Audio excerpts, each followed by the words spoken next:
I often hear the argument that a school's a waste of time, and look at so and so. He spent all his time doing this, and now he's a professional e-gamer. Look at that guy, dropped out of high school. He's a professional football player. Look at her. She dropped out of high school, and now she has a professional or a really successful business. And I understand the motivation behind that. Like, I will also point to these examples where people are able to succeed without having to go down the conventional road. And I agree in finding those role models for people. But I think it's important to distinguish that these are exceptions and not the rule. Majority of people who are, let's say, successful with their nutrition, with their life, whatever, they follow some sort of a common path. Sometimes it's going down the professional route in school. Sometimes it's going down the trades route. Sometimes it's, taking over a family business and sort of taking it to the next level. Whatever it might be, there's an established route that seems to work well for majority of people. And without belaboring the point, I'm going to shift it slightly, because this is very common in fitness. And I believe at this point we have found the commonalities, we have found the common threads of success where it comes to all these different approaches to fitness. We know the big rocks, as I've called them.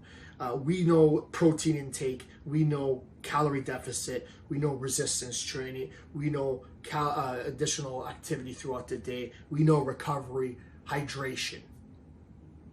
I would also add breathing to that. I would also add some sort of return to proper function. But that being said, these are the sort of tried and tested things, the true tried and tested ways to get there. Does that mean that some people will succeed at doing keto, raw food, vegan, intermittent fasting, marathon running a day, all this?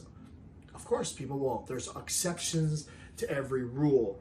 But let's not look at those examples. Some of them have genetic advantages in whatever they're doing. Some of them are set up in a different way, maybe in their life, that they can do that.